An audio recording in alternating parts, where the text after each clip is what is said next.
प्रभू रामचंद्रांची जन्मभूमी म्हणजेच अयोध्येत आज ध्वजारोहणाचा कार्यक्रम पार पडणार आहे। पंतप्रधान नरेंद्र मोदींच्या हस्ते आज राम मंदिराच्या शिखरावर ध्वजारोहण होणार आहे। सरसंघचालक मोहन भागवतांसह देशभरातील अनेक मान्यवरांची या सोहळ्याला उपस्थिती असणार आहे। दुपारी 12 ते 12:30च्या दरम्यान मोदी ध्वजारोहण करतील। राम मंदिराच्या 161 फूट उंच शिखरावरती 42 फूट उंच स्तंभ बसवण्यात आलेला आहे।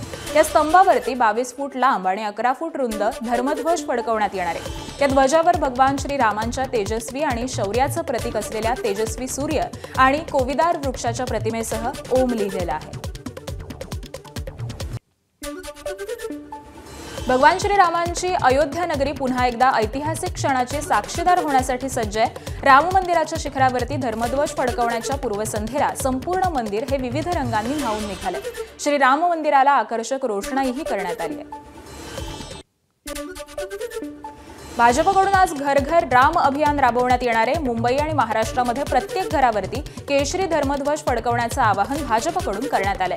राम मंदिराचं काम पूर्ण झाल्यामुळे आज विशेष कार्यक्रमाचं आयोजन करण्यात आलंय। पंतप्रधान नरेंद्र मोदी आणि सरसंघचालक मोहन भागवत यांच्या प्रमुख उपस्थितीमध्ये अयोध्या इथं कार्यक्रम पार पडणार आहे। या पार्श्वभूमीवरती मुख्यमंत्री देवेंद्र फडणवीस यांनी महाराष्ट्रातील जनतेला आवाहन केलंय। प्रत्येक घर, सोसायटी, इमारत, आस्थापना आणि वस्तीमध्ये केशरी ध्वज फडकवण्याचं आवाहन करण्यात आलं।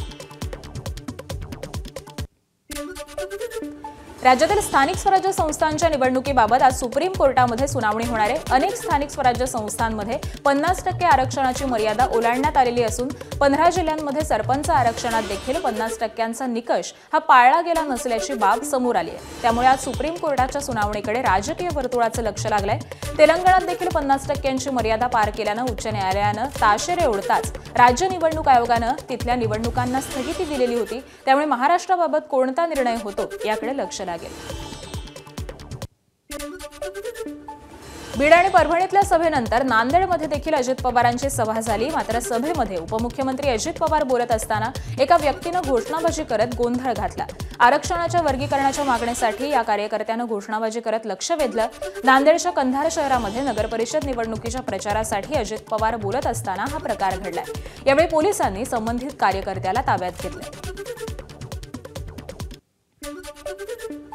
अजित पवारांच्या सभेमध्ये असाच एकाने गोंधळ घातला, त्यांचा तर सत्कारच केला पाहिजे त्या सगळ्यांचा। मित्रांनो, मी आपल्याला सगळ्यांना सांगेन, हे आरक्षण आम्ही इतरांच्या आरक्षणाला धक्का न लागता राहिलेल्यांना पण आरक्षण कायद्याच्या नियमाच्या चौकटीमध्ये राहून देण्याच्या संदर्भामध्ये आमचं काम चाललेलं आहे। बीडच्या अंबेजोगाईतील अजित पवारांच्या सभेला धनंजय मुंडे अनुपस्थित होते। अंबेजोगाईतील नगरपालिका निवडणुकीच्या रिंगणामध्ये उतरलेल्या राष्ट्रवादी उमेदवारांच्या प्रचारार्थ अजित पवारांच्या सभेचं आयोजन करण्यात आलं होतं। मात्र या सभेसाठी धनंजय मुंडे गैरहजर राहिल्यानं राजकीय वर्तुळात चर्चांना उधाण आलंय। पर्यावरण मंत्री पंकजा मुंडे आणि माजी मंत्री धनंजय मुंडे यांच्या उपस्थितीत परळी नगरपरिषद निवडणुकीच्या पार्श्वभूमीवर महायुतीचा भव्य कार्यकर्ता मेळावा पार पडला। या मेळाव्यामध्ये बोलताना धनंजय मुंडे यांनी एक विधान केलं। 10 महिन्यांपासून बीडमध्ये जगमित्र कार्यालय सुरू आहे, पण आज इथं एक माणूस नाही, असं धनंजय मुंडे म्हणाले। यामुळे धनंजय मुंडे यांना उणीव भासत असलेला तो माणूस म्हणजे वाल्मिक कराड आहे का, अशी चर्चा सध्या बीडमध्ये रंगतीये।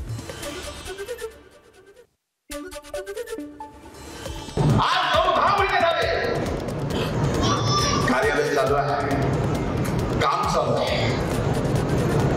हे सगळं बोलत असताना आपल्यासोबत आपला एक व्यक्ती नाही त्याची जाणीव पण होती। माझ्यासारख्या एक कार्यकर्ता म्हणून सहकार्याला सहकार्य म्हणून मला सुद्धा याची कुठेतरी आजच्या कार्यक्रमात जाणीव करून द्या। काय चुकलं काय नाही ते बघेल न्यायालय, जाणीव नक्कीच।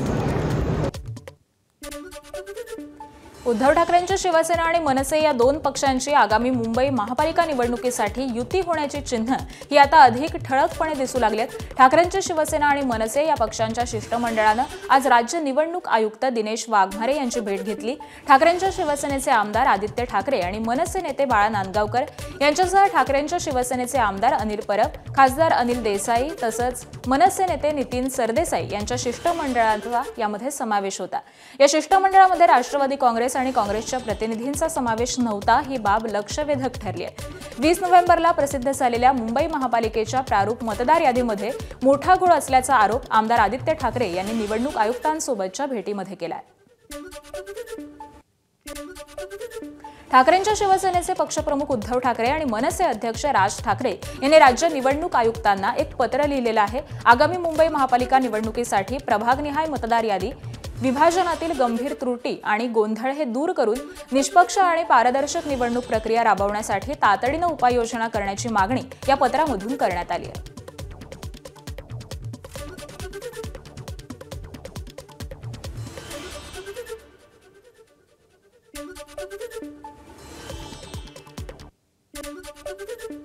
मुंबई महापालिका निवडणुकीच्या प्रारूप मतदार यादीवरती तारखेच्या अनुषंगानं करण्यात येणारे आरोप हे तथ्यहीन असल्याचं स्पष्टीकरण बीएमसी प्रशासनाकडून देण्यात आलंय। आमदार आदित्य ठाकरे यांच्या पत्रकार परिषदेवरती मुंबई महापालिकेनं हे स्पष्टीकरण दिलंय।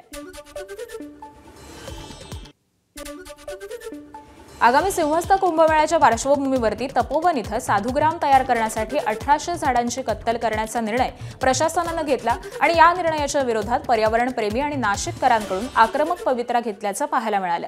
कुंभमेळ्यामध्ये साधुसंतांच्या साधुग्राम उभारण्याच्या निर्णयाला पर्यावरणप्रेमींनी विरोध केलाय। तपोवनातील झाडांची कत्तल न करता पर्यायी व्यवस्था करावी अशी मागणी पर्यावरणप्रेमींनी केली आहे।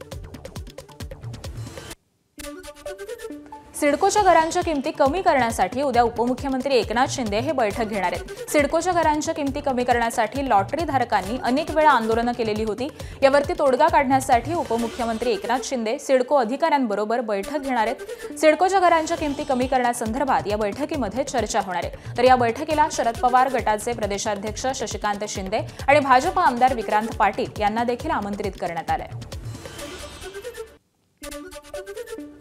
रायगडमध्ये मुंबई गोवा महामार्गावरील पोलादपूर तालुक्यातील भोगाव गावाजवळ बस दरीत कोसळली आहे। 45 ते 50 फूट बस दरीत कोसळलेली आहे। अपघातामध्ये 22 प्रवासी जखमी झालेत।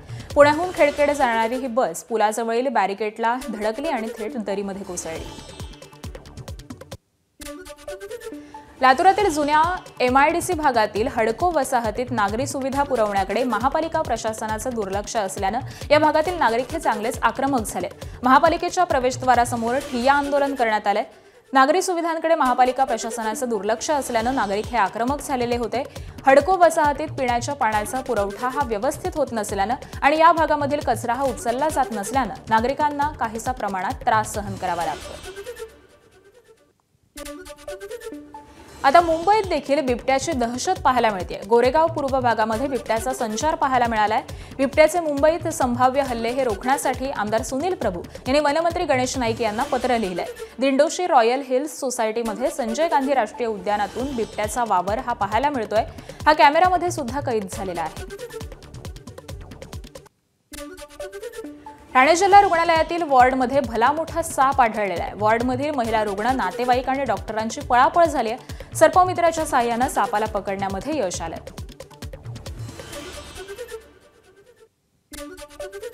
मुंबई बंगळूर महामार्गावरील कात्रज बायपास मार्गावरती होणारे वाढते अपघात आणि वाहतूक कोंडी लक्षात घेऊन पुणे शहर वाहतूक विभागानं एक महत्त्वाचा निर्णय घेतलाय। कात्रज बायपास मार्गावरील भूमकर ब्रिज ते नवले ब्रिज शेवटपर्यंत सर्व प्रकारच्या वाहनांसाठी जास्तीत जास्त वेगमर्यादा 30 किलोमीटर प्रति तास ही निश्चित करण्यात आली आहे। याआधी फक्त नवले पुलावरती वेगमर्यादा ठेवण्यात आलेली होती। आता भूमकर चौक ते नवले ब्रिज पर्यंत ही वेगमर्यादा ठेवण्यात आली आहे। पालघरच्या मोखाडा तालुक्यातील अतिदुर्गम असलेल्या आमला गावातील प्रसूत महिलेला रुग्णवाहिका अर्धवट रस्त्यामध्ये सोडून गेली आहे। रुग्णवाहिका गेल्यामुळे प्रसूत महिलेच्या कुटुंबाला बाळाला घेऊन 2 किलोमीटर पायपीट करावी लागली आहे। प्रसूती झाल्यानंतर रुग्णवाहिका देऊन महिलेला घरी पाठवण्यात आलेले, मात्र रुग्णवाहिका चालकानं त्यांना गावापासून 2 किलोमीटर रस्त्यावरती घनदाट जंगलाच्या ठिकाणी उतरवून रुग्णवाहिका निघून गेली आहे। या सर्व घटनेचा त्यांच्या कुटुंबानं संताप व्यक्त केलेला आहे। जव्हार मोखाड्यामध्ये सध्या बिबट्यांचा वावर आणि हल्ले हे वाढत असतानाच हा प्रकार धक्कादायक आणि हादरवणारा असल्यानं नागरिकांकडून सध्या संताप व्यक्त केला जातोय। औंध परिसरामध्ये बिबट्याचा वावर पाहायला मिळालं। विद्यापीठ परिसरामध्ये नागरिकांचा मॉर्निंग वॉक बंद करा असं पत्र हे वन विभागानं सावित्रीबाई फुले पुणे विद्यापीठाच्या कुलगुरूंना लिहिलेलं आहे। औंध परिसरामध्ये रात्रभर बिबट्याचा शोध हा वन विभागाच्या टीमकडून घेण्यात आला, मात्र बिबट्याचा शोध लागला नसल्यानं विद्यापीठ परिसरामध्ये न फिरण्याच्या सूचना ह्या देण्यात आल्या। छत्रपती संभाजीनगरमध्ये रिक्षा चालकानं वाहतूक पोलिसाला रिक्षा चढवून पळवून जाण्याचा प्रयत्न केला होता। घटनेतील रिक्षा चालक आरोपी युसुफ मोहम्मद अन्सारी याला पोलिसांनी अटक करत त्याच्या शहरातील महावीर चौक ते रेल्वे स्थानक परिसरापर्यंत धिंड काढली। त्याबरोबरच त्याला न्यायालयामध्ये हजर केलेलं असता 3 दिवसांची पोलीस कोठडी देखील सुनावण्यात आली आहे।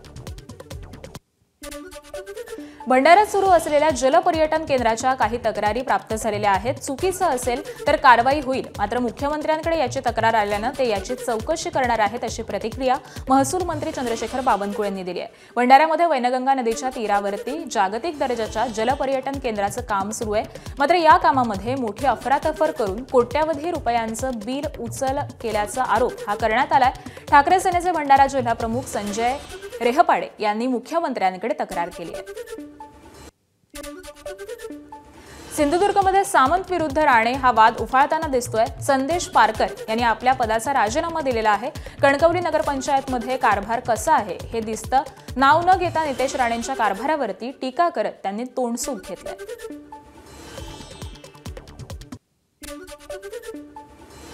शहरामध्ये आपण एंट्री केल्यानंतर नगरपालिकेचा कारभार कसा आहे त्याचं मूर्तिमंत उदाहरण मी आपल्याला सांगतो।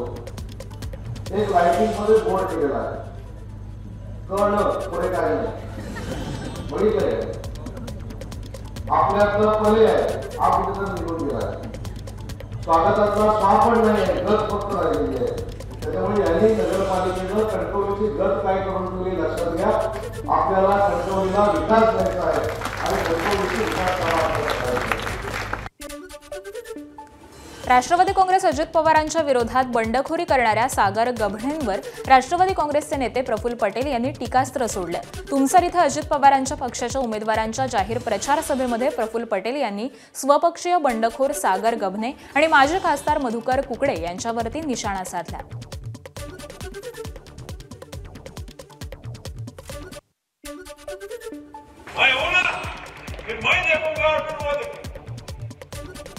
ऐसा क्या है? हमने क्या भगड़ा करे? अरे हमको भी मालूम है, राजू भाई हम क्यों भक्त लोग हैं, ऐसा कोई डरते क्या अपन?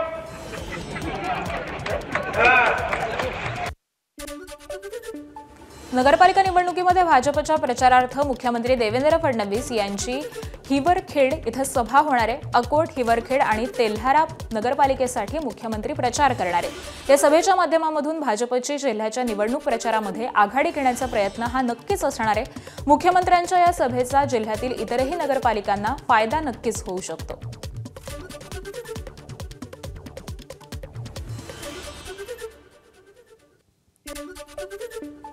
निवडणुकीच्या रणधुमाळीमध्ये आज कॅबिनेट बैठकही होणार नाही। मुख्यमंत्री, दोन्ही उपमुख्यमंत्री आणि मंत्री प्रचारात असल्यानं कॅबिनेट बैठक होण्याची शक्यता ही धूसर आहे। आज पार पडणारी मंत्रिमंडळाची बैठक पुढील आठवड्यामध्ये आयोजित करण्यात येईल।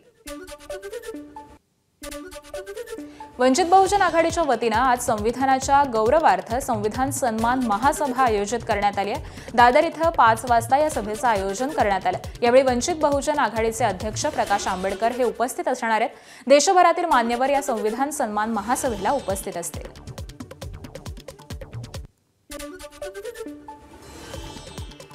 मेळघाट आणि अन्य आदिवासी भागामध्ये आजही कुपोषणावरून होणाऱ्या बालमृत्यूवरून मुंबई उच्च न्यायालयानं राज्य सरकारची खरडपट्टी काढली. कुपोषणाच्या मुद्द्यावरून मुंबई उच्च न्यायालयानं राज्य सरकारला खडेबोल सुनावलेले आहेत. आजही राज्यामध्ये वैद्यकीय सोयीसुविधांची वानवा असणं अनाकलनीय असल्याचं कोर्टानं म्हटलंय. गेल्या 5 वर्षांमध्ये कुपोषणामुळे राज्यात 84,304 बालकांचा मृत्यू झालाय.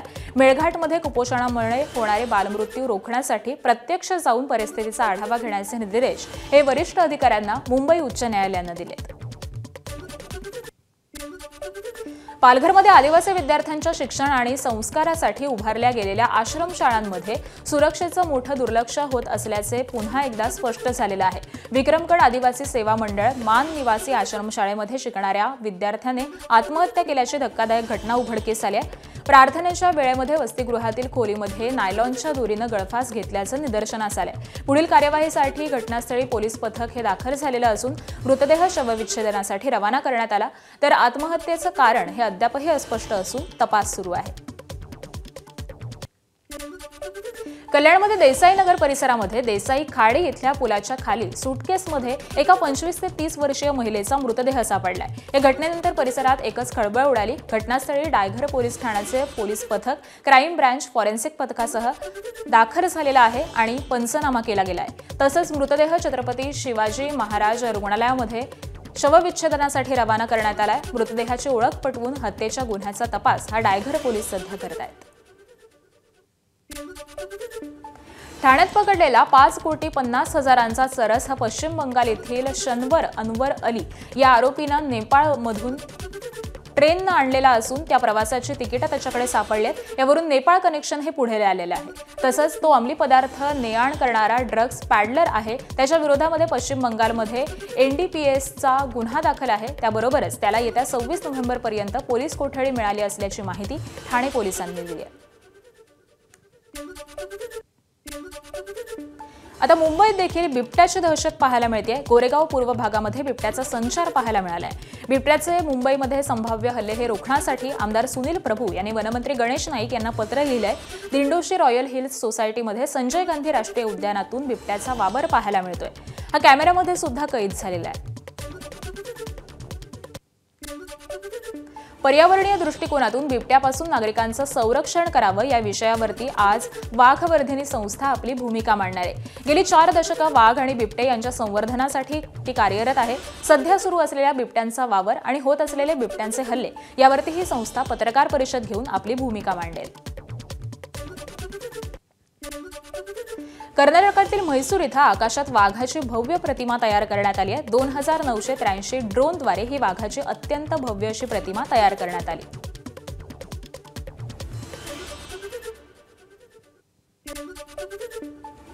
ठाणे जिल्हा रुग्णालयातील वॉर्डमध्ये भलामोठा साप आढळलेला आहे. वॉर्डमधील महिला रुग्ण, नातेवाईक आणि डॉक्टरांची पळापळ झाली. सर्पमित्राच्या साहाय्यानं या सापाला पकडण्यात यश आलंय.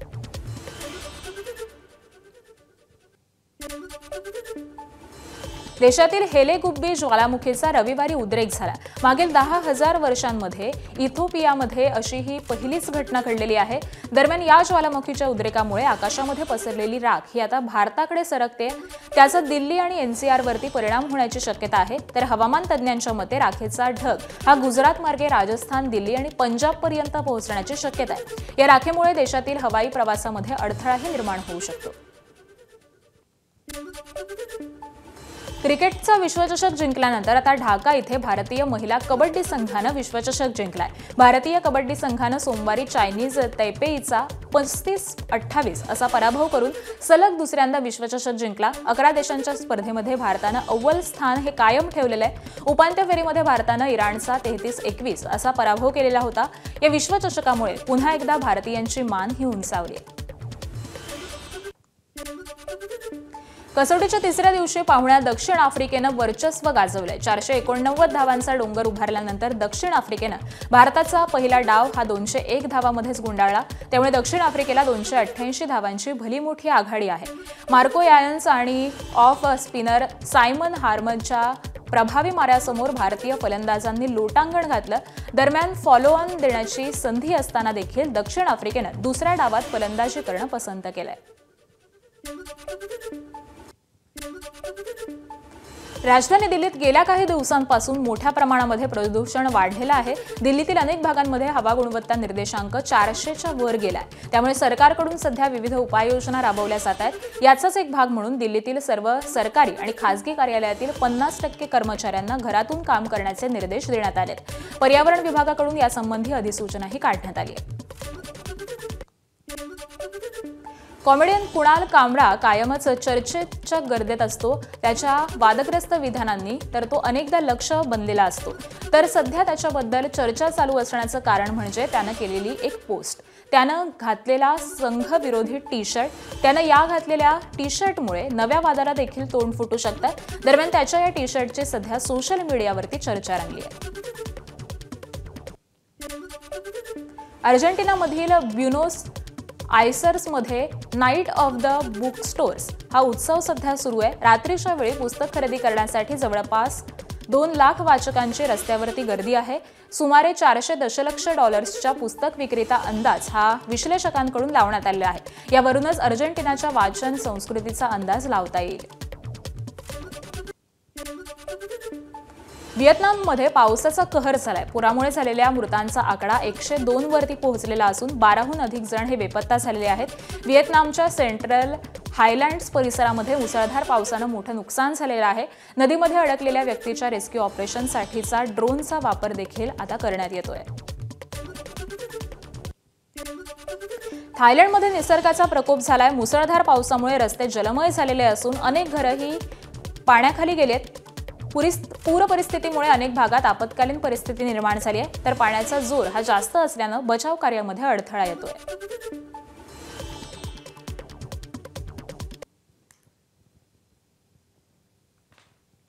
आणि यानंतर एक ब्रेकिंग बातमी पाहूयात. भजनी मंडळांसाठी एक मोठी बातमी आहे. राज्यातील भजनी मंडळांना 25,000 रुपये मिळणार आहेत. तब्बल 1,800 भजनी मंडळांसाठी निधी वितरणामध्ये मंजुरी मिळाली.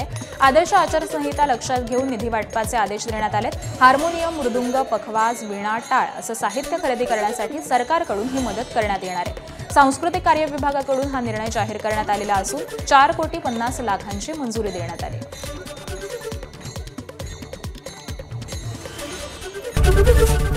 एबीपी माझा, उघडा डोळे बघा नीट.